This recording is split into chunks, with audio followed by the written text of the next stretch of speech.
안녕하세요. 사연 읽어주는 남녀입니다. 오늘도 와주셔서 감사드리며 그럼 오늘의 사연 바로 시작하겠습니다. 안녕하세요. 얼마 전 아주 뻔뻔하고 개념 없는 시어머니에게 보기 좋게 복수한 40대 여성입니다. 남편은 손이 귀한 집안에서 자란 장손이에요. 집안 대대로 아들을 귀하게 여기고 딸은 사람 대접도 해주지 않던 그런 집안에서 자란 왕자님이었죠. 나중에야 안 사실이지만 남편은 중학교 들어가기 전까지 스스로 용변을 보고 뒤처리도 못했다고 해요. 집에서는 매번 시어머니나 신우가 기다렸다가 화장실에 들어가 뒤를 닦아주었다고요. 처음 그 이야기를 듣고 믿기지 않아서 재차 물었는데 남편은 마치 웃긴 에피소드처럼 이야기하더라고요. 신우는 남편보다 2살 어린데 그러니까 11살까지 자기 오빠 똥 닦아주던 일을 해야만 했던 겁니다. 그러다 남편이 학교에서 볼일을 본 후 제대로 뒤처리를 안 해서 냄새가 나니까 놀림을 받게 됐던 거고요. 그러고 나서야 비로소 남편 스스로 하기 시작했는데 집에서는 하기 싫어 종종 대신해달라 신우를 불렀다고 해요. 그래서 신우는 11살까지 그 짓을 하다 질색하며 울고불고 나서야 그만두게 됐고요. 남편은 항상 아버님과 단이 정갈하고 깔끔하게 차려진 밥상에서 식사했답니다. 하지만 신우는 2사람이 다 먹고 난 후 잔반 처리하듯 뒤늦게 앉아서 밥을 먹어야 했고요. 심지어 할아버님, 할머님이 살아계셨을 때는 어린 신우에게 밥상에 앉아 밥을 먹지도 못하게 하셨다고 해요. 맛있고 좋은 반찬은 죄다 남편 몫이라 밤마다 몰래 부엌에 들어가 음식을 집어먹다 혼난 적도 여러 번이고요. 남편 교복 빠는 것도 이른 아침에 일어나 남편 몫에 도시락을 싸야 하는 것도 신우였죠. 시어머니는 제 앞에서도 대놓고 그런 말을 했어요. 쟤는 아들 뒷바라지 하라고 낳았다. 라고요. 신우는 부모와 남편에 대한 원망이 컸어요. 제가 결혼할 때까지만 해도 왜 저렇게 오빠를 무서워하나 싶게 남편 말에 벌벌 떨고 설설 기었거든요. 그런데 본인이 결혼하고 자식을 낳고 나니 자기의 삶이 얼마나 비참했는지 느낀 겁니다. 그 후로 신우는 시가 식구들과 연을 끊어버렸어요. 가끔 연락이 올 때마다 자기 가족 얼굴 안 보고 사니 얼마나 행복한지 모른다고 그런 소리를 울면서 해요. 그런 집안의 남자와 제가 대체 무슨 인연이 있어 만나게 된 걸까요? 그 악연은 대학 시절로 거슬러 올라가야 합니다. 제 입으로 이런 말 하는 것은 좀 우스운 줄 압니다만 제가 소시적에 참 예쁘다는 말을 많이 들었어요. 당시에 우리과 애들 사이에서 옆구리에 김미숙이 한번 끼어봐야 남자다라는 말도 있었죠. 저에게 관심을 보였던 그 숱한 남자들 중 하나가 바로 남편이었어요. 근데 어떻게 한번 해보려고 하던 껄렁한 남자애들과는 달리 남편은 좀 달랐습니다. 얼굴이 빼어나게 잘생겼다기보다는 호남형으로 호감이 가는 인상이었는데 차림새도 좀 달랐어요.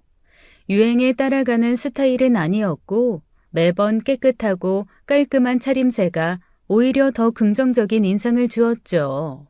표현이 서툰 것도 귀여워 보였고 은근히 좀 손이 가는 스타일인데도 그렇게 신경이 쓰이더라고요.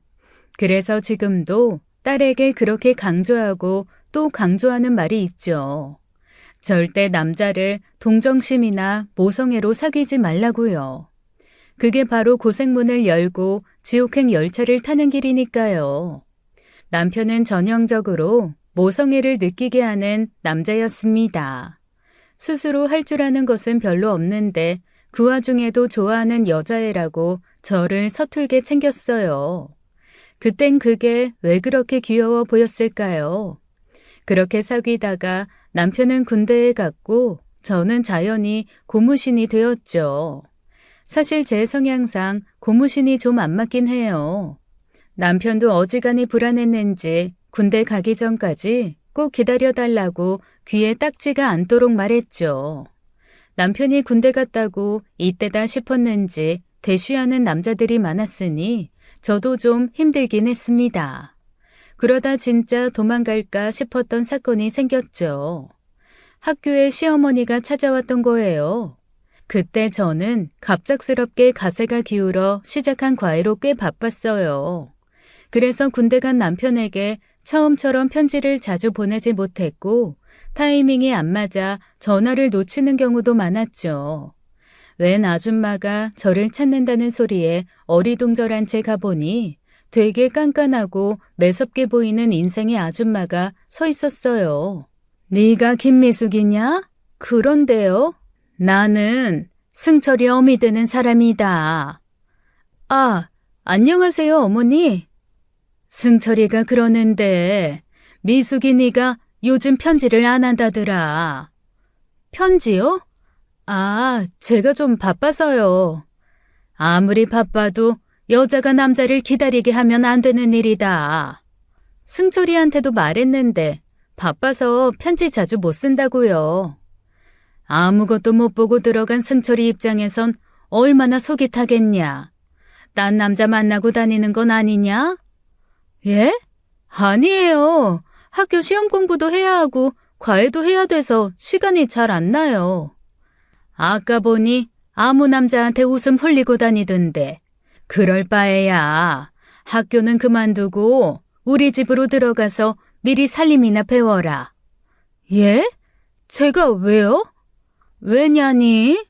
너 승철이랑 결혼할 거 아니냐? 결혼 안 할 수도 있죠. 승철이랑 만나놓고 딴 놈한테 시집을 가겠다는 거야? 어휴, 어디서 이런 팔랑 까진 것을... 어머니, 말씀이 좀 지나치시네요. 저는 그러면 승철 씨랑 안 만나는 걸로 할게요. 그럼 됐죠? 그럼 대신 전해주세요. 그만 만나자고 했다고요. 그런데 그 소식을 들은 남편이 군에서 난동을 부리는 바람에 이별이 어렵게 됐습니다. 제가 헤어지자고 했다고 죽어버리겠다, 타령하겠다 그랬나 보더라고요. 다시 찾아온 시어머니는 그 와중에도 저를 질책하시면서 그러게 자기가 뭐라 그랬냐고 나무라더라고요. 모든 게 다 제 잘못이니 얼른 전화해서 미안하다 그렇게 사과하라고 했고요. 근데 그땐 저도 어렸고 군대 들어간 애가 나 때문에 죽는다 어쩐다 한다니 얼마나 겁이 났겠어요. 결국 어쩔 수 없이 그런 게 아니라 어머님이 그러시길래 그랬다 그렇게 솔직하게 이야기하고 헤어지지 않겠다고 했죠. 그랬더니 남편이 집에 뭐라고 말했는지 시어머니가 또 찾아온 거예요. 세 번째 찾아왔을 때는 이미 학교에도 다 소문이 난 뒤라 나 못 봤다고 하라고 친구들에게도 신신당부를 해뒀었어요. 그래서 다행히 마주치지는 않았지만 그 뒤로도 찾아올까봐 얼마나 마음을 졸여야 했는지요. 그때 제가 어리지만 않았어도 어떻게든 벗어났을 텐데 그러지 못한 것이 어떻게 보면 천추의 한입니다. 남편은 제대 후에 대학 졸업도 안 했는데 대뜸 프로포즈했어요. 어떻게든 먹여 살릴 테니 제발 결혼만 해달라고 하더라고요. 제가 먼저 사회생활을 하는 것이 너무 불안하고 무섭다면서요.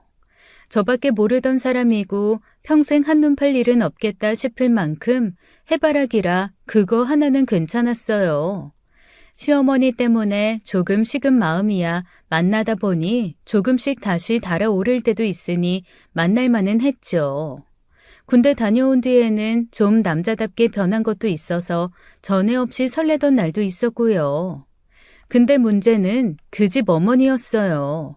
저한테 말도 안 하고 집에 결혼 이야기부터 꺼내는 바람에 저는 또 호출당했죠. 남편이 분위기 잡는답시고 경양식 레스토랑으로 불렀어요. 그러곤 주문한 돈가스가 와서 썰어 먹으려는데 남편이 자기 것을 열심히 썰더니 저를 준 거예요. 저한테는 그게 너무 당연한 일이어서 고맙다고 하면서 받았는데 갑자기 시어머니 손이 불쑥 튀어나왔죠. 어디서 배워먹은 버르장머리냐? 네? 어디서 남자한테 식사 시중을 들게 해? 제가 해달라고 한 거 아닌데요? 받아 먹었잖냐? 아, 승철아, 그냥 너가 먹어. 너 때문에 괜히 나 혼났잖아. 아, 엄마 왜 그래? 내가 좋아서 해준 건데. 네가 왜 얘 고기를 썰어줘? 얘는 손이 없어? 손이 있든 없든 내가 썰어주고 싶어서 그런 건데 왜 그러냐고. 아이, 미숙아, 그냥 먹어. 나 이거 먹을게. 아, 됐어. 줘. 뭐냐? 네? 그 표정 말이다. 평소에도 내 아들한테 그렇게 온갖 짜증이 다 섞인 얼굴을 보이는 거냐? 네? 정말 네 하고 반문하는 것밖에는 할 말이 없었습니다. 사사건건 시비를 걸지 못해 안달난 사람처럼 구니 제가 할 말이 있겠나요? 시어머니가 어떤 사람을 원하는지 너무 잘 알았지만 저는 그렇게 고분고분한 성격도 아니었습니다. 저 좋다고 한 남자가 널리고 널렸는데 뭐하러 그런 자리에서 그저 그런 취급을 받아야 하나요? 어차피 다시 볼 사람도 아니라는 생각에 그냥 그 자리에서 일어났죠. 지금 뭐 하는 거냐?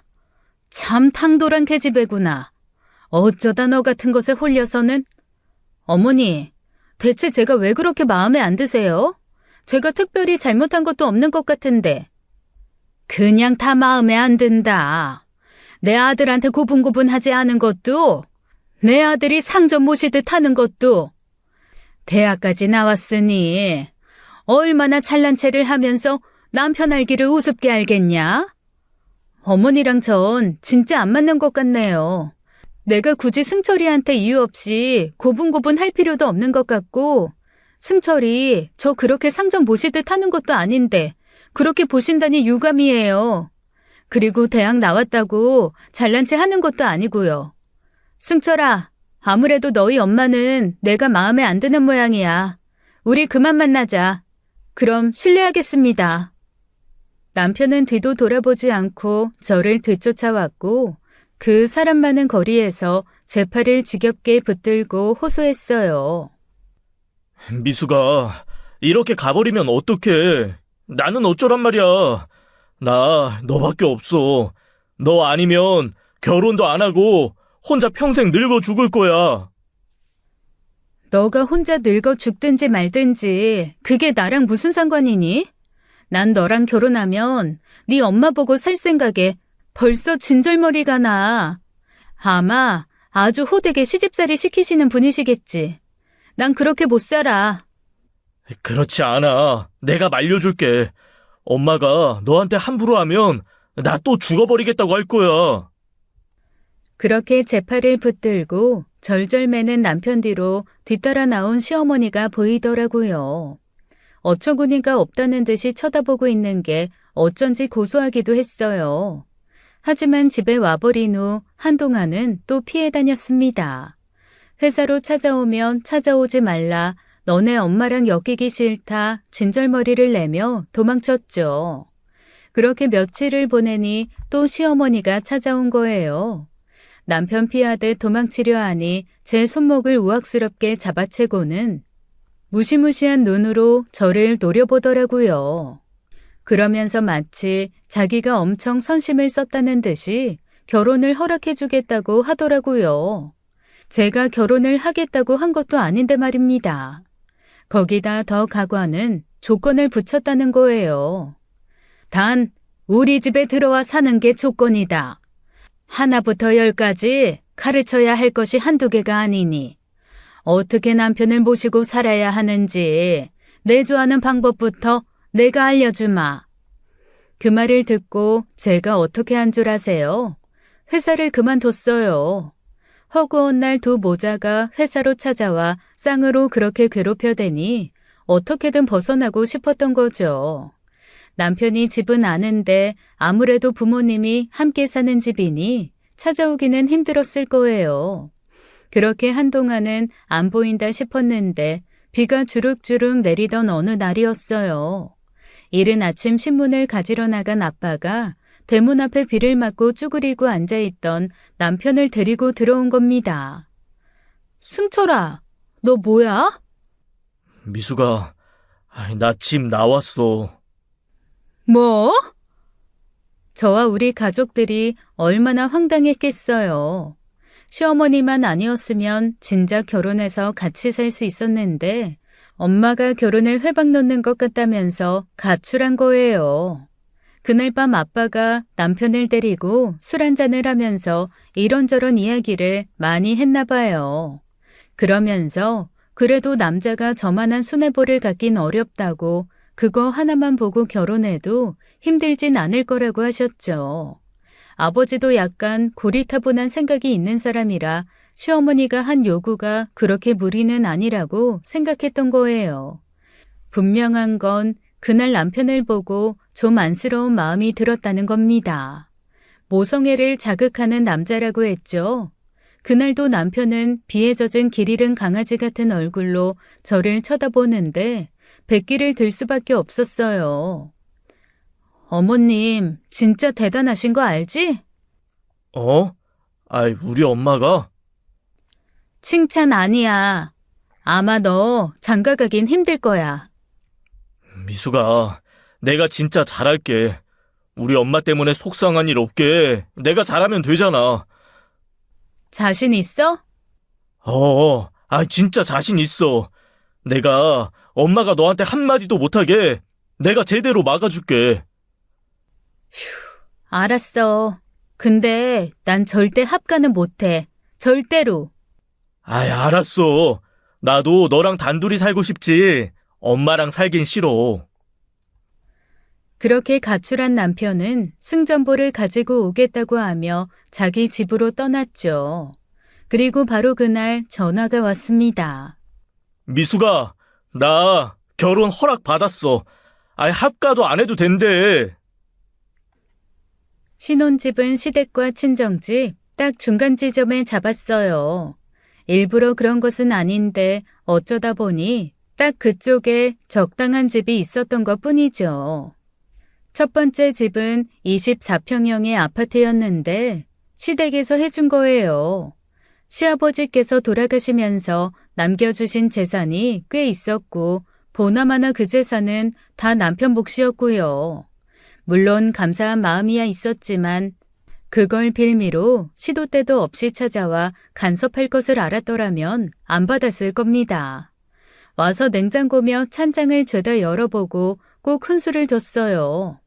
남편도 저도 불만 없이 살고 있는데 시어머니 입에서는 불평불만이 끝도 없이 나왔습니다. 그리고 웃긴 건 신혼 초에 매번 시누이를 달고 왔다는 거예요. 왜 달고 왔는지 아시겠어요? 남편이 저한테 이래라 저래라 시키고 쓴소리하는 거 싫어하니 시누이 시켜서 일하게 하려고 한 거예요. 승철이 속옷은 어딨냐? 속옷이요? 서랍장에 있죠. 말고 입던 거 말이다. 입던 거요? 그거야 당연히 세탁기 안에 있죠. 뭐야? 그 길로 시어머니는 세탁기에 가서는 온갖 빨래더미와 함께 섞인 남편의 속옷을 찾아내더라고요. 그것도 제 속옷까지 한 번에요. 저희 엄마는 속옷을 따로 꺼내 빠는 스타일이었지만 세탁기가 있는데 그 고생을 왜 하나요? 어차피 다 깨끗하게 빨아지는 건데.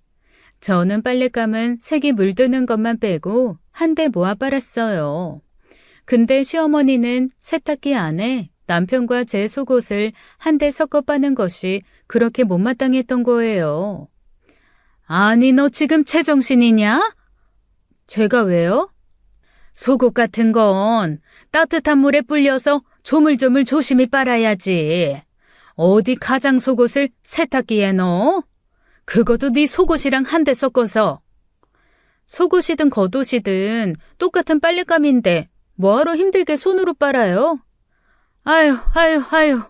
내가 제명에 못 살지 못 살아. 나는 한 번도 내 아들 속옷을 세탁기에 넣어서 빤 적이 없다. 매일 밤 태야에 넣고 불려놨다가 다 손으로 조물조물 빨았어. 그러다 손목 나가요, 어머니. 편하게 빨래하라고 똑똑한 사람들이 머리 맞대고 고안한 기계가 세탁기인데 왜 힘들게 손빨래를 해요? 내가 너랑 말을 해서 뭐하니? 지수가 이것 좀 가져가서 화장실에서 빨아라. 시어머니는 자연스레 남편 속옷을 시누이에게 건넸고 시누이는 또 그걸 고분고분 받아서 화장실로 가는 거예요. 어찌나 황당하던지 저는 뜨악한 얼굴로 쳐다만 보고 있었죠. 그 밖에도 서랍장 일일이 다 열어보고는 제 속옷이 제일 윗칸에 있는 것도 뭐라고 하셨어요. 어디 여자가 남자 위에 있으려고 하냐며 본인이 손수 죄다 꺼내 제 속옷을 제일 아래 칸으로 옮겼고요. 온 집안을 돌아다니면서 굳이 남편 물건을 제 물건 위로 올리는 수고를 마다하지 않으셨어요. 게다가 한 번은 어머님이 다녀가신 후 제 베개 속에서 노란 부적 하나가 나온 겁니다. 너무 꺼림칙하고 무서워서 남편에게 질겁하며 쏘아붙였고 남편도 놀라 어머님께 연락했더니 뭐라고 하는 줄 아세요? 제 기 누르는 부적 넣어놨다고 하더라고요. 제가 기가 세서 남편이 기가 죽어 살면 가정이 무너지고 대가 끊긴다고 하면서요. 어이가 없어서 당장 불태워버리고는 한동안 어머님 뵙지 않겠다고 하기도 했었습니다. 그러다 아이를 갖게 되자 어머님이 갑자기 사근사근 굴면서 잘해주시는 거예요. 그래도 핏줄을 가졌다고 좋긴 좋으시나 보다 하면서 웃기더라고요. 그래서 첫 아이 낳기 전까지 호사 아닌 호사 좀 드렸습니다. 함께 저녁을 해먹을 때는 남편이 숟가락 들기 전에 그냥 먹기 시작했어요. 장유 유서로 보자면 식탁에서 가장 먼저 수저를 들어야 하는 건 시어머니인데 시어머니는 꼭 남편을 기다렸거든요. 그래서 제가 보란 듯이 수저를 들어 밥을 먹었죠. 못마땅해 죽겠다는 얼굴로 저를 노려보셨지만 장손을 가졌을지도 모르니 군소리 못하시고요. 뱃속에 아이가 딸인 것을 알게 됐는데 미리 스트레스 받고 싶지 않아 나을 때까지 말은 안 했어요. 기대에 부풀어 병원에 찾아왔던 어머니께서는 성별을 확인하시자마자 집으로 가버렸죠. 어머님답다고 생각하면서도 서운한 마음은 어쩔 수 없더라고요.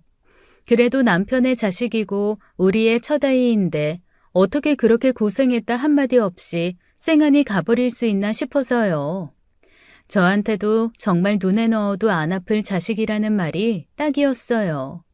첫딸이라 그런지 남편을 닮아 그런지 장손을 바라던 남편도 딸을 정말 예뻐했어요. 우스갯소리로 자기 집 딸이었던 시누이가 어떻게 자랐는지 이야기하면서 그제야 좀 미안한 마음을 갖더라고요. 그때 용변 뒤치다꺼리 한 이야기도 들은 거예요. 진짜 아가씨는 보살이다 보살. 나 같으면 오빠고 뭐고 그냥 머리카락 다 뜯어버렸을 거야. 우리 집에서 태어났음 어쩔 수 없었어.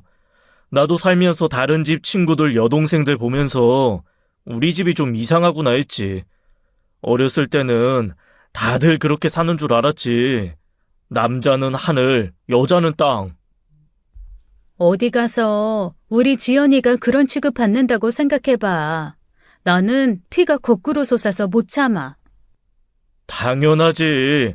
우리 지연이는 나같이 공주 대접해주는 남자한테 시집 보내야지. 아들아들하는 시어머님 없는 집으로. 시어머니는 남편을 보기 위해 집에 종종 찾아오면서도 딸아이에게는 정을 두지 않았어요. 아들이 아는 것을 못마땅해 하시면서도 첫딸은 살림 미천이라고 좋은 게 좋은 거다 그런 소리나 했죠. 그런 말에 대꾸도 하지 않았는데 아이가 크는데 자꾸 애한테 집안일을 시키는 거예요. 행주를 가져다 한번 빨아봐라, 식탁 닦아보라고요. 아니 이제 막 걸음마를 시작해 아장아장 걷기 시작한 애한테 그게 할 소리입니까? 뭔 소린지 모르고 할머니가 준 행주를 쥐고 덩실덩실 춤을 추도 웃는 애를 보고도 못마땅하게 봐요.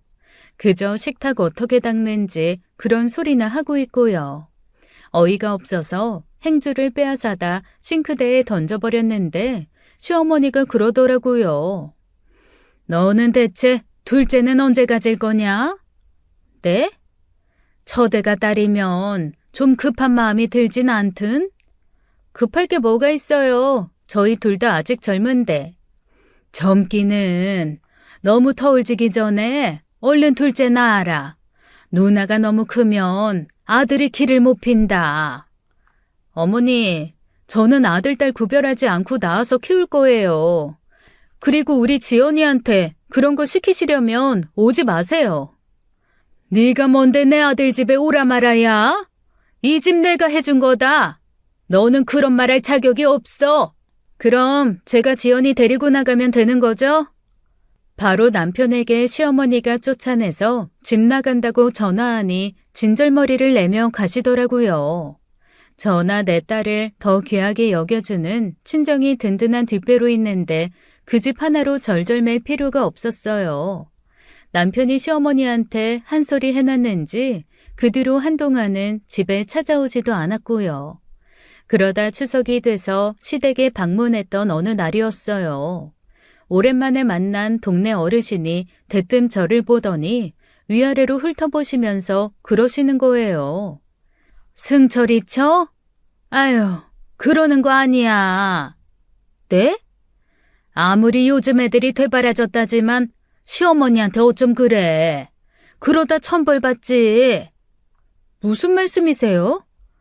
모자간에 이간질하면서 아주 못되게 군다면서? 얼굴에 아주 심술이 덕지덕지 붙었네. 아닌 게 아니라 듣던 대로 기가 아주 세 보여. 알고 보니 시어머니께서 제 뜻대로 되지 않으니 저를 괘씸하게 생각하며 동네방네 제 욕을 하고 다닌 거였어요. 아들이 엄마밖에 모르던 효자였는데 제가 이간질해서 허구한 날 자신에게 화를 낸다고 눈물바람까지 하면서요. 덕분에 굴러들어온 돌취급에 여자 하나 잘못 들어와 집안 망하겠단 소리나 듣고 도망치듯 집에 돌아왔죠. 나 진짜 이대로는 못 살아. 당신 어머니라고 해서 참는 것도 한계가 있지. 사람 괴롭히는 방법도 참 여러 가지야. 볼 때마다 우리 지연이 푸대접하시는 것도 너무 싫어. 어머님 저렇게 상식 밖에 행동하시면 난 당신이랑 못 살아. 결국 남편은 제가 이혼도 불사하겠다는 말을 하고 나서야 시댁과 거리를 둘 수 있게 해주었어요. 그래도 자기가 얼마나 귀하게 자랐는지 아는 효자라 남편만 가끔 시댁에 방문했습니다. 그렇게 몇 달은 편하게 살았어요.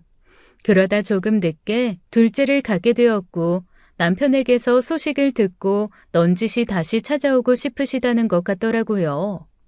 하지만 대번에 거절했어요. 첫째 가졌을 때도 얼마나 잘해주셨는데요.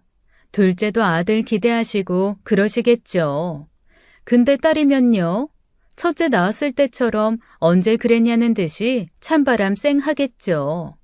그렇게 이중적인 모습 보고 싶지 않으니 오지 않으셔도 된다고요. 그러다 신우가 결혼하게 됐고 결혼식장에서 몇 개월 만에 시어머니를 만났어요. 그래도 보는 눈이 많은 결혼식장이라고 친척들한테 저를 며느리라고 소개는 하는데 표정이 어찌나 떨떠름하던지요. 식장에서 만난 어르신들이 제 배 모양을 보고는 아들인 것 같다고 하시니 기대에 찬 표정으로 바뀌더라고요. 당연히 말씀은 안 드렸지만 둘째는 아들이었어요. 그건 또 그것대로 걱정이 되더라고요. 아들이면 좋아하시기에 하겠죠. 그러면 또 아들 보겠다고 집에 문지방이 닳도록 들락거리실 텐데 그건 또 어떻게 감당해야 하나 싶어서요. 어머님처럼 장손 제일주의 사상을 가진 분이 오시면 아들에게도 딸에게도 교육상 좋지도 않고요. 그 문제로 아이를 낳기 전부터 남편이랑 대화를 굉장히 많이 나눴어요. 그럴 일 없게 하겠다는 남편의 호언장담을 믿은 건 아니지만 그래도 중간 역할을 잘한다기에 믿어는 보자고 했죠. 그리고 산딸을 꽉 채운 뒤 낳은 것은 바로 아들이었습니다. 애가 뱃속에서 너무 커서 자연 분만을 하다 급하게 수술해서 꺼내야 했어요. 제가 너무 오랜 시간 나오지 않아 불안한 마음에 친정엄마가 울 때 시어머니는 아들 낳았단 소리 듣고 울었답니다. 친정엄마가 그래서 내 딸은 괜찮냐고 물을 때 시어머니는 우리 손주 고추 좀 보자고 야단이었고요. 나중에 친정엄마로부터 진짜 해도 너무하시단 말을 하면서 그 이야기를 듣는데 그때도 참 어머니답다 했어요. 좋아하실 줄은 알았지만 정말 상상 이상으로 좋아하시더라고요.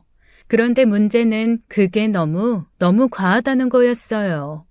아직 혼자 뒤집기도 못하는 애한테 존댓말을 하면서 아주 상점 모시듯 하는 거예요. 남편한테도 저랬을까 싶어 소름 돋더라고요.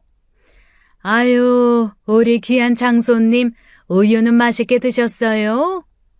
누굴 닮아 이렇게 코도 오똑하시고 눈도 동글동글하신 게 미남이실까요?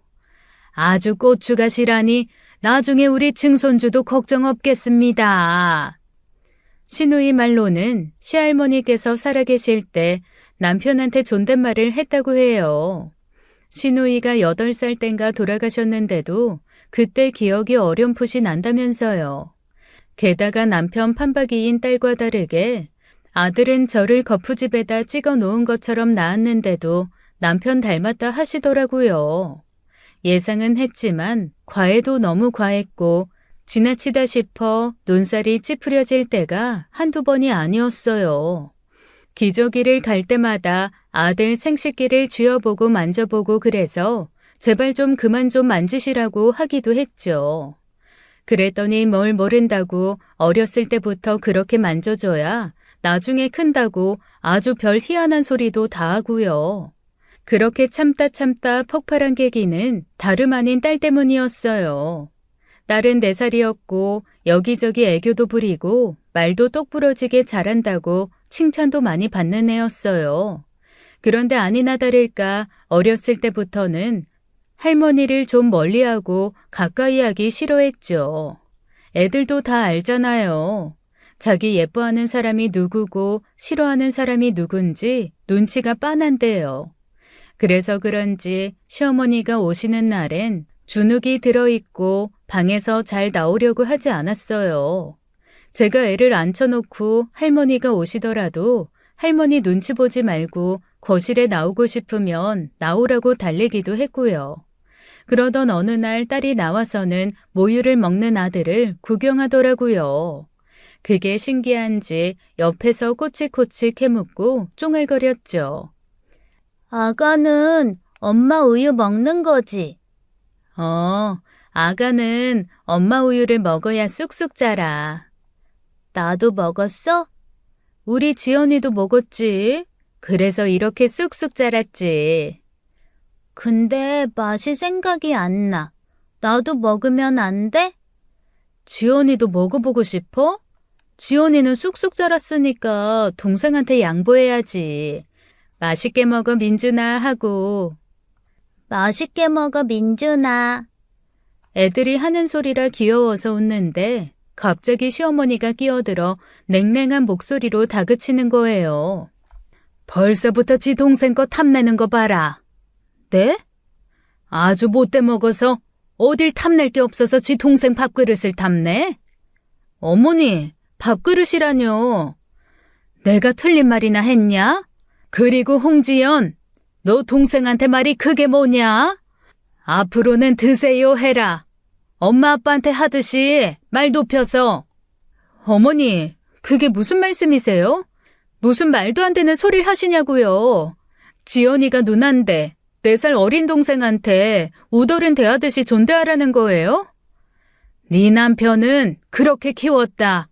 남자애는 그래야 자신감도 올라가고 큰 사람으로 자라는 거야. 모르는 거 가르쳐주면 그저 네 하고 들어라. 그래서요? 그래서 어머님 아들은 뭐 대단한 큰 사람으로 자랐어요? 뭐야? 우리 승철이가 뭐가 어때서? 자기 밥벌이 하면서 너 같은 것도 철하고 붙들고 살면서 먹여 살리고 있지 않냐? 어머니! 소리 지르지 마라! 누구 앞이라고 소리를 질러? 민준이 이리 다오. 손대지 마세요. 어머님이 뭔데 제 아들을 주라 말아해요? 뭐야? 어이가 없어서 진짜. 지연아, 너 얼른 방에 들어가. 어머님은 가세요. 그리고 다시는 우리 집에 오지 마세요. 어머님 같은 사람한테는 우리 지연이도 민준이도 안 보여줍니다. 뭐? 네가 뭔데 내 손자를 보여준 애만에 그런 소리를 해? 너 아주 웃기는 애구나. 나가시라고요. 그렇게 순식간에 아수라장이 된 집안에서 고성이 오가고 그 사이 첫째와 둘째의 울음이 복잡하게 뒤엉켰죠. 저도 그렇게까지 화가 난 적이 너무 오랜만이라 이성을 찾는 게 너무 힘들었고요. 어머니를 거의 떠밀듯이 문 밖으로 밀어 쫓아버리고도 손이 덜덜 떨리더라고요. 남편이 돌아오자마자 다다다 쏘아붙이면서 다시는 어머님 집에 오시는 일 없게 하라고 그땐 진짜 이혼이라고 했죠. 그렇게 몇 달을 안 보고 살았습니다. 처음엔 시누이를 시켜서도 연락을 여러 번 했는데 시누이도 결혼 후 생각이 바뀌어 그 다리 역할을 포기하더라고요. 저야 안 보고 사니 좋았고 시어머니 오실 때마다 주눅든 딸을 보지 않아서 좋았습니다. 근데 남편은 또 다르겠죠. 아무리 그래도 자기 부모인데 마음이 편했겠습니까? 그 마음은 이해하니 전처럼 혼자 방문하는 거야 모른 척 눈 감아준 거죠. 그런데 시어머니가 매일같이 전화해서 다 죽어가는 노인네 흉내내며 죽는 소리를 하는 거예요. 시누이 말로는 동네방네 어르신들 만날 때마다 피죽도 못 먹은 사람처럼 그렇게 끙끙 앓으신대요. 며느리 하나 잘못 봐서 자기 아들도 장손도 제대로 못 보고 산다고요. 남편은 나이든 어머니 모습에 마음이 약해졌고 만날 때마다 울면서 장손을 찾으니 어쩔 수 없었던 것 같아요. 결국 어렵게 이야기를 꺼내더라고요. 당신한테 며느리 돌이 해달란 소리는 안 할게. 애들만 좀 보여드리자. 기어이 어머님 뜻대로 해주겠다는 거네? 엄마가 옛날 사람이라 실언을 한 거야. 미안하다고 하셨어. 지연이한테도 좋은 할머니가 되어야 하는데 이제 그럴 기회가 없어 어쩌냐고 우시더라. 어머님이?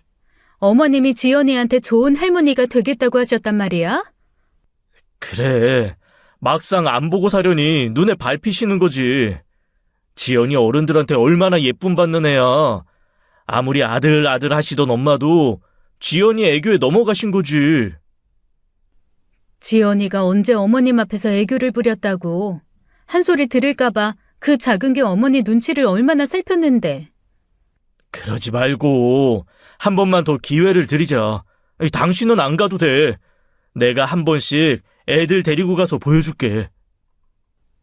남편답지 않게 하도 사정하길래 그래 남편 의사도 존중해줘야지 했어요. 딸과 아들을 차별하지 못하게 하겠다는 약속을 단단히 받고서 가끔 시댁으로 데려가는 걸 허락해 준 거죠. 그러라 해놓고 싫다는 딸을 억지로 데려가게 하고 싶진 않아 남편 보고 설득해보라고 했어요. 뭐라고 설득을 한 건지 싫은 얼굴을 하면서도 남편을 따라 나섰는데 걱정과 달리 즐겁게 놀다 왔나 보더라고요. 진짜 심경에 변화가 있었던 건지 딸이 좋아하는 과자도 사놓고 우리 손녀 했다더라고요. 나야 두 번 다시 보고 싶지 않은 시어머니라지만 내 자식 좋아해 준다는데 더는 반대할 이유가 없었어요. 그렇게 몇 년이 무탈하게 지나가나 했습니다. 딸이 어느덧 초등학생이 됐고 아들이 4살이 되었어요. 그런데 어느 순간부터 갑자기 딸이 할머니 집에 가기 싫다는 겁니다. 왜 그러냐고 하니 역시 할머니는 민준이만 좋아한다고 투정을 부렸어요. 남편한테 한 소리 하니 그동안 잘 가지 않았느냐고 딸이 할머니 사랑 더 받고 싶어 질투하는 거라더라고요. 그럴 수도 있겠다 싶긴 했는데 어느 날 아들 입에서 나온 이야기를 듣고 뜨악했습니다. 엄마, 계집애가 내 과자 빼앗아 갔어. 어? 뭐라고 민준아? 계집애가 내 과자 뺏어갔다고. 내 거야, 이 계집애야. 민준아, 너 지금 누나한테 뭐라고 하는 거야? 계집애. 누가 그랬어? 누가 누나 보고 그렇게 말하라고 했어? 계집애. 기가 막혀서 말도 안 나왔습니다. 어린 아들의 어눌한 발음 때문에 처음엔 뭔 소리인가 했어요. 근데 그게 다름 아닌 계집애라는 말이었고 시댁에서 딸을 부르던 말이라는 걸 알았죠. 딸을 불러다 자초지종을 물으니 모른 채 하며 자꾸 딴짓하고 딴소리를 하는 거예요.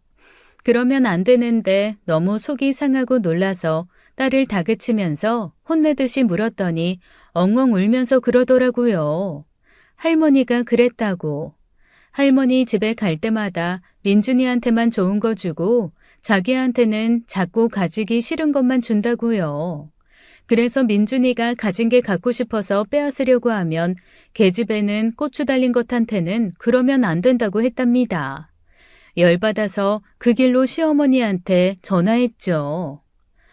어머니, 애들 앞에서 지연이 보고 계집애라고 했어요? 너는 몇 년 만에 전화해선 다짜고짜 뭐라는 거냐? 애들 앞에서 지연이 계집애라고 하면서 무시했냐고요? 그게 왜 무시냐? 당연한 소리를 한 건데. 그러면 지연이가 계집애지 아들이냐? 제가 말씀드렸죠. 애들 아빠한테도 신신당부해서 보냈어요. 지연이 딸이라고 차별하지 말고 민준이 아들이라고 편애하지 마시라고요. 내가 내 손주 편애 좀 하겠다는데 왜 네가 야단이야? 내가 지연이를 때리기를 했냐? 밥을 굶겼냐? 그래도 네 딸은 시대를 잘 타고 나서 그 대접을 받는 거야. 지숙이었으면 상상도 못할 일이다. 어딜 그깟 일로 전화를 해서 큰 소리야? 진짜 구제불능이시네요. 앞으로는 지연이도 민준이도 어머님한테 보여줄 일 없을 겁니다. 애들 아빠한테 눈물 보이셔도 소용없어요. 차라리 이혼하고 말 거예요. 오래 간다고 했죠. 나아지고 있구나 싶어 했던 제 잘못입니다. 기대할 걸 기대했어야죠.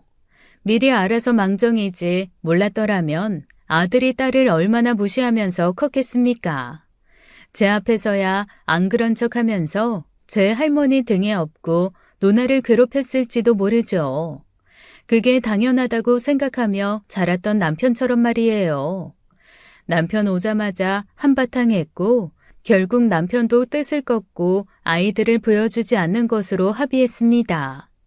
효자 노릇을 덜하더라도 곧 죽어도 이혼은 싫은 사람이고 애들 망가지는 건 더 싫다는 사람이니 다행이었죠. 그렇게 시어머니와 연을 끊고 산 지 7년이 되었습니다. 길다면 길고 짧다면 짧은 세월이에요. 어느덧 딸은 어엿한 중학생이 되었고 장난꾸러기 아들도 씩씩한 초등학생이 되었죠. 시댁에서의 기억 때문에 그 뒤로 누나에게 버릇없이 굴면 어쩌나 싶었는데 아들의 나쁜 버릇은 빨리 잡혔습니다. 그때 남편도 아들이 제 뜻대로 되지 않을 때마다 누나에게 계집애라는 소리를 하는 걸 보고 좀 충격을 받았어요. 아니다 싶으니 7년을 애들을 보여주지 않았겠죠. 시어머니는 손주 재미 보다가 뚝 끊긴 게 아쉬웠는지 한동안 시누이를 찾았었다고 합니다. 시누이도 애를 낳고 보니 원망스러우면서도 자식을 예뻐해주니 뭔가 인정받는 것 같고 기뻤다고 하더라고요. 신우도 아들 하나 딸 하나예요. 공교롭게도 딱 신우도 첫째 아들, 둘째 딸 그렇게 낳은 거죠. 그런데 시어머니가 아들과 딸을 차별하는 것을 볼 때마다 신우는 자꾸 잊고 싶었던 어린 시절이 떠올랐던 거예요. 그러다 결국 저 못지않은 고성이 오가며 관계가 파투가 나버렸던 겁니다. 그 어린 3살짜리 딸이 멋모르고 던진 장난감 레고에 아들이 맞는 일이 있었대요. 그런데 시어머니가 그걸 보고 어딜 오빠한테 장난감을 던지냐고 그 작은 애 머리를 쥐어 박았던 거예요. 애도 울고 신우도 울고 울분이 쌓여 그가 못했던 말을 다 토해내면서 죽더라도 연락하지 말라고 했답니다. 자기 똥도 못 닦을 그 어린 나이에 똥 닦아달라고 엎드려 있는 오빠 뒤를 닦아주던 마음이 오죽했을까요. 제 입에 들어가는 것까지 빼서 오빠를 줘야 했으니 말이에요. 직접 싸는 도시락도 소시지는 항상 오빠 몫이었다고 합니다. 학교에 급식실이 생길 때까지 직접 도시락을 싸야 했는데 그게 그렇게 부러웠대요. 자기가 달걀물을 묻혀다가 만든 건데 소시지는 개수까지 세어 전부 오빠 도시락으로만 들어갔다고요. 그래서 한 번은 어머님 눈치를 보고 몰래 소시지 하나를 밥알에 묻어놓았다고 합니다. 종일 급식 시간만 기다리면서 밥 밑에 숨겨둔 소시지만 기다렸는데 언제 뺐는지 그새 그 소시지 하나도 없었다고요. 그때 그 기분이 지금도 안 잊힌다고 하면서 신우가 우는데 남편이 그런 것도 아닌데 어찌나 남편이 얄밉던지요. 제가 어떻게 그 마음을 다 알겠습니까마는 시어머님이 어떤 사람인지 아니 종종 시누이 하소연 들어주며 지냈어요. 남편은 효자는 포기 못하겠다고 아들 노릇만은 하겠다고 시댁에 자주 드나들었어요. 최근엔 그 횟수가 늘었는데 몇 번이나 애들이랑 유원지에 놀러 가는 것도 미루면서 가더라고요. 또 이번 주에는 같이 놀아준다고 그렇게 약속해놓고선 애들이 실망할 텐데. 그럼 어떡해. 아프시다는데. 나이가 드셔서 여기저기 안 아프신 곳도 없고. 참 걱정도 팔자다. 모르긴 몰라도 어머니 100세까지 사실걸? 너가 못 봐서 그래. 엄마 얼마나 나이 들었는데. 볼 때마다 마음이 좀 그래. 고생만 하신 것 같아서. 그래, 당신은 좀 반성해야지. 당신 귀하게 키우다 다 늙으셨겠다. 말을 왜 그렇게 하냐? 당신은 어머니가 아직도 그렇게 미워? 밉고 말고는 없어. 그냥 만나고 싶지 않은 거지. 당신은 맨날 어머니 변했다, 정 같지 않다 그러지만 그건 당신한테나 그런 거야. 아가씨 저러는 거 보고도 모르겠어? 지숙이 걔라도 좀 엄마 챙기고 그랬으면 좋았을 텐데 참. 다 어머님 자업자득이네요. 남편이 애들과 약속을 번번이 어기는 것은 좀 이상하다고 생각은 했어요. 무엇보다도 좋은 아빠가 되겠다는 것에 강한 욕심이 있던 사람이고 정말 약속은 지키고 싶은데 어쩔 수 없어 보였거든요. 그래서 진짜 어머님이 어디 아프시나 싶어 조금 신경은 쓰이더라고요. 아무리 영 끊고 사는 사이라지만 아프시다고 하면 제 마음도 편하진 않겠죠. 며느리 도리에 욕심은 없지만 남편한테 지을 수 없는 응어리가 생길 수도 있겠다 싶어서요. 그래서 가겠다는 사람 붙잡아 애들이랑 놀아달라 그러지는 못했습니다. 그런데 그 잦은 시댁 방문에 상상도 못할 진실이 숨겨져 있을 거라고는 누가 상상이나 했겠습니까? 저는 아직도 그 일을 떠올리면 하도 기가 막혀서 자다가도 벌떡벌떡 일어나요. 허공에다 대고 미친 사람처럼 욕을 퍼붓기도 하고 아각 소리를 질러대며 자다 놀란 애들이 뛰어온 적도 있습니다. 제가 오죽했으면 애들 앞에서까지 그런 모습을 보였을까요? 몇 주 전이었어요. 큰애 학부모 모임에서 알게 되어 가까워진 친구가 하나 있는데 집들이를 한다더라고요. 그래서 애들 학교 갈 시간에 집들이 선물을 사들고 그 동네를 갔어요. 신축 아파트라 단지도 깨끗하고 주민 편의시설도 잘 갖추어 있는 곳이라 우리도 이사할까 싶었죠. 그동안 모은 돈도 있으니 학군지 대단지 신축 아파트로 옮겨볼 때도 됐고요. 남편에게 이야기를 꺼내보지 않았지만 이미 이사를 앞둔 사람처럼 들뜬 마음으로 아파트 조경을 구경하며 걷던 때였습니다. 모퉁이에서 나와 제 앞을 걸어가는 사람 뒷모습이 영락없이 남편인 거예요. 옷도 아침에 입고 나간 그 옷이었고 체형이나 걸음걸이를 봐도 남편이 맞았죠. 그걸 보고도 제가 섣불리 말을 걸지 못한 것은 남편이 혼자가 아니었기 때문이었습니다. 남편 옆에는 웬 여자가 있었고 둘은 다정히 팔짱을 끼며 걷고 있었거든요. 그래서 저는 앞서 걷던 남자가 내 남편이 분명하다고 생각하면서도 한편으로는 확신할 수가 없었어요. 아니, 내 남편이 왜 외간 여자랑 낯선 동네에서 팔짱을 끼며 다정하게 산책해요? 말이 안 되잖아요. 그래서 남편 얼굴을 확인하려고 이쪽 저쪽으로 기웃거리며 뒤쫓아갔어요. 그러다가 인기척을 느낀 남편이 무심결에 뒤를 돌아보고는 깜짝 놀라 멈춘 겁니다. 저는 비로소 그게 진짜 제 남편이라는 것을 알아챘고 기가 막혀 아무 말도 못하고 섰죠. 옆에 있는 여자도 저를 보자마자 당황한 기색이 역력했고 슬쩍 남편 팔에 끼운 손을 빼더라고요. 당신, 뭐야? 당신이 여기 왜 있어? 이 여자 누구고? 어? 그게, 아는 동생. 어렸을 때 아는 동생이야. 아는 동생? 저는 남편 말에 여자를 훑어보다 얼굴이 굳고 말았습니다. 온몸의 피가 식는 기분 아실까요? 직감이 있잖아요. 제대로 된 진실을 듣지도 보지도 않았는데 확신이 드는 순간이요. 여자 배가 불러있는데 그게 남편애라는 확신이 든 겁니다. 저도 모르게 표정이 싹 변하는 게 느껴졌고 남편도 느꼈겠죠. 얼마나 놀랐으면 손을 바들바들 떨면서 내줬는데 말을 제대로 못해요.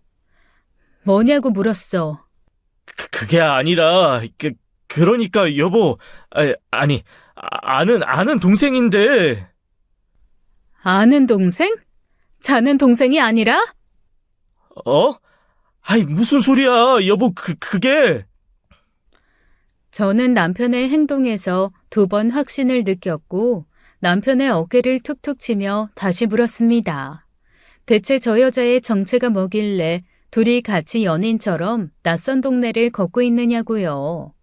남편이 저항 없이 뒤로 툭툭 밀리는데 그 표정을 보니 바람이 틀림없었습니다. 그때 어찌나 이를 꽉 물었는지 나중에 이가 시려 치과에 갔더니 어금니 2개에 금이 갔더라고요. 그때 갑자기 불쑥 누가 나타났는지 예상하시겠어요? 저는요, 그때까지만 해도 이 일에 시어머니가 관여되어 있을 거란 생각은 눈꼽만큼도 못했습니다. 그래서 남편이 바람을 피우고 있었다는 사실을 알고도 계속 왜라는 의문이 들러붙어 있었던 거예요. 제 앞에서 둘도 없는 사랑꾼처럼 굴고 세상에서 가장 다정하고 멋진 아빠처럼 굴던 사람이 대체 왜? 감히 어디다 손을 대? 어머니? 한 번만 더 내 아들한테 손대라. 그땐 내가 가만히 안 있어. 어머니가 여긴 어떻게? 내 집이다. 아들이 내 동네 왔다는데 문제 있냐? 언제 이사하셨어요? 그거야 네가 상관할 바 아니다. 그럼 이 사람은 누군데요? 시어머니는 밖에서 할 이야기가 아니라며 저를 끌고 들어갔어요.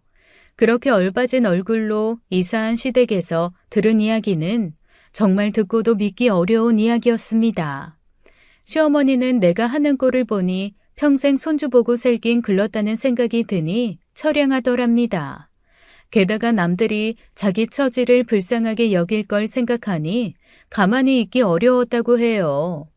남들은 손주 자라는 거 재롱 보는 재미로 산다는데 혼자나마 무슨 재미로 말년을 보내야 할지 막막하셨다고요. 그래서 생각한 것이 둘째 며느리랍니다. 둘째 며느리라뇨? 어머님한테 아들이 하나인데 어떻게 둘째 며느리가 있을 수가 있어요? 아들이 하나면 둘째 며느리가 없다고 누가 그러든 둘째를 들이면 둘째가 있고 셋째를 들이면 셋째도 있는 거지. 어머니, 말을 좀 알아듣게 해주세요. 이 여자가 지금 어머님 둘째 며느리라는 거예요? 그래, 내가 들였다. 시어머니 알기를 개똥으로 하는 못돼 처먹은 첫째 며느리한테 시어미 대접받긴 글렀으니 둘째 들여 내가 호강하며 사는 거지. 그러니까 어머니께서는 자기한테 며느리 대접해줄 여자를 찾아 집으로 들였고 남편한테 거듭 부탁했답니다. 건너 아는 지인의 딸인데 농인이었어요. 집도 가난하고 장애가 있어 혼사길이 막혔다고 생각하는 집에다가 사정을 말하고 데려왔답니다. 그 집 빚도 대신 갚아주고요. 이 시대에 그런 일이 가능한가 싶어 듣고도 믿기지 않아 제 머리로는 이해하는데 한참이 걸렸어요. 그러면서 남편한테는 그 여자 남편 역할까진 바라지 않는다고 그저 며느리로 살 수 있게 좀 해달랬답니다. 그건 도울 수 있지 않냐면서요. 네, 그 어머님 부탁을 들어준다는 핑계로 남편은 그 뒤부터 시댁에서 두 집 살림을 하기 시작한 겁니다. 그 와중에도 변명이랍시고 하는 소리가 가관이에요. 이 여자는 내 아내가 아니라 그냥 엄마 며느리야. 나 이 사람한테 마음 준 적 없어. 그냥 엄마 부탁이라서 하도 간청하길래 그래서 그런 거야. 지연 엄마, 나 좀 믿어주라. 어? 듣지 못하는 사람이라고 면전에 대고 그런 소리도 서슴없이 했어요. 그러니까 어머님 부탁을 들어주기 위해 그 여자가 사는 이 집에 드나들면서 그 여자랑 잠자리도 가진 거죠. 그러니까 그 여자 뱃속에 있는 아이가 남편 아이가 맞은 겁니다. 차라리 잘 됐다. 승철이 너도 은재 마음에 들지 않니? 애가 듣지 못해서 그렇지. 참하고 아주 똑 부러지는 게 살림도 잘한다. 뭐 하나 마음에 안 드는 구석이 없어. 게다가 뱃속에 애도 아들이란다. 이참에 갈라서라. 갈라서고 이 아이 호적에 올릴 준비나 해라. 네? 호적이요? 그리고 그 순간 또 하나 깨달았죠. 시어머니의 큰 그림이 어디서 완성이 되는지요. 제가 이혼을 하면 남편만 데려다가 앉히고 그 여자의 자식을 남편 밑으로 넣으면 되는 거예요. 그러면 어머님이 원하던 새로운 아들 며느리 가족이 모인 그림이 완성이 되는 거죠. 실소가 나오더라고요. 머리 참 잘 쓰셨다 했습니다. 화는 나는데 어떻게 그런 생각을 하고 실천에 옮길 수 있을까 싶어 기가 차더라고요. 그리고 결심했죠. 어머님이 원하는 그림은 절대로 완성시킬 수 없게 해야겠다고요. 누구 마음대로요? 뭐? 참나, 누구 좋으라고 이혼을 해요? 그럼 지금 안 갈라서겠다는 거냐? 이 꼴을 보고도? 어머님, 둘째 며느리가 낳은 귀한 손주 사생아로 키워보세요. 그러고 그 자리를 박차고 나와버렸죠. 사생아란 말에 시어머니 거품을 물고 쫓아오더라고요. 아래층까지 쫓아와서 팔을 붙들고 거칠게 몰아붙이시는데 어찌나 힘이 센지 진짜 100세까지 사시겠네 했어요. 민주내미 너 똑바로 말해라. 지금 뭐랬냐? 사생아? 지금 사생아라 했어? 이혼 안 하면 네 자식으로 넣으면 된다. 내가 내 손주 사생아 되는 그 꼴을 어떻게 보냐? 왜 어머님 둘째 며느리가 있는데 제 자식으로 넣어요? 그런 생각은 안 하셨나 봐요. 이혼하든 안 하든 모양새가 그럴싸할 거라는 기대는 하시면서요. 애가 무슨 잘못이야. 애는 제대로 크게 해야지. 엄마가 있는데 제가 제대로 크게야 하겠죠. 엄마 밑으로 가서 홍시성 못 받는다고 애가 뭐 어머님 손주가 아닌 게 되나요? 뭐야? 이혼해라. 갈라서. 사생아란 말에 눈이 뒤집힌 어머니가 고래고래 소리를 지르기 시작했습니다. 동네 사람들은 가던 길을 멈추고 구경났더라고요. 잘됐다 싶었어요. 언제 쥐도새도 모르게 몰래 여기까지 이사와서 신혼기분 냈을 남편 생각하니 열도 받고요. 인연도 끄는 마당에 행여나 제가 그 집에 갈까 싶어 이사했나 싶더라고요. 남편도 뒤늦게 달려와 저를 붙들고 안달복달하는데 이제 와서 왜 저런 얼굴을 하고 있나 했어요. 바람 피워놓고 마치 자기는 가볍게 정자 제공만 한 사람처럼 쩔쩔매니까요. 오붓하게 걷던 뒷모습 생각하면 애정이 없는 것 같지도 않았습니다. 가정을 포기하고 싶은 마음은 없었겠지만 몸이 갔으니 자연히 마음도 갔겠죠. 하룻밤 상대라면 모를까 시댁에 간다고 간 것이 얼마나 많은데 그때마다 얼마나 기분이 묘했겠어요. 그것도 많이 봐줘야 30대 초반인 어린 여자 같았어요. 어머님 뜻대로는 못해주겠다는 생각만 하다가 그 생각을 하니 또 열불이 뻗치더라고요. 무릎 꿇어. 어? 지금 당장 내 눈앞에서 무릎 꿇라고. 아이, 알았어. 그러면 나 용서해줘. 지연 엄마. 나 용서해주는 거지? 이깟 무릎 100번이고 더 꿇을 수 있어. 아무것도 아니야. 그러니까 제발. 홍승철, 너 지금 뭐 하는 거야? 어서 일어나지 못해? 엄마 좀 놔봐. 엄마가 내 인생 책임질 거야? 엄마 때문에 지금 이 꼴이 뭐냐고. 내가 안 한다고 했지? 내가 싫다고 했잖아. 지연 엄마, 내가 이렇게 빌게. 미안해. 나 그 여자한테 진심 아니었어. 진짜야, 어? 일어나. 일어나라고 이 녀석아. 어딜 여자 앞에서 무릎을 꿇어? 남편은 무릎을 꿇고 제 바지가랑이를 붙들고 빌고 시어머니는 그 옆에서 남편을 일으켜 세우려고 안간 힘이었어요. 그 뒤에서 임신한 여자는 배를 붙들고 안절부절 못하며 발을 동동 구르고요. 주변에선 빤한 상황을 유추하며 쑥덕거리는데 그 중심에 서서 삥 둘러보니 이게 지금 현실인지 꿈인지 싶었습니다. 결국 그날은 시어머니가 분을 못 이겨 그 자리에서 혼절함으로써 마무리되었어요. 진짜 정신을 놓은 건지 놓은 척 한 건지는 모르겠지만요. 구급차에 실려가는 것만 보고 집으로 돌아왔어요. 남편에 대한 애정이 다시 살아날 기미도 없이 다 식어버렸다는 걸 느껴서 이혼을 하게 될 것 같긴 하지만요. 지금은 아닙니다. 누구 좋으라고요. 사람들 보는 앞에서 남편 무릎 꿇리는 게 시어머니한테는 가장 괴로운 일이었을 겁니다. 거기다 며느리 맘에 안 들어 시바지 들인 할머니라고 동네방네 소문이 다 난 모양이에요. 같은 아파트에 사는 친구가 그 소문을 듣고 저한테 들려주길래 내 얼굴에 침뱉기라는 거 알면서도 솔직히 말했어요. 그거 내 이야기라고요. 그랬더니 기함하며 어떻게 그럴 수 있냐고 야단이었죠. 모르긴 몰라도 제가 더한 이야기가 그 친구를 통해 더 큰 화력을 만들었을 겁니다. 시어머니 뜻대로 안 되고 얼굴도 못 들게 했으니 통쾌하기는 해요. 앞으로 갈 길이 좀 남았지만 문제 없을 것 같습니다. 이혼은 하되 아주 괴롭힐 수 있을 만큼 괴롭혀주고 그만둘 거니까요. 곧 태어날 애를 생각하니 마음이 찝찝하면서도 그렇게라도 해야 분이 좀 풀릴 것 같아요. 그렇게 하는 게 맞겠죠? 여러분들의 소중한 의견 기다리겠습니다. 지금까지 사연 읽어주는 남녀였습니다.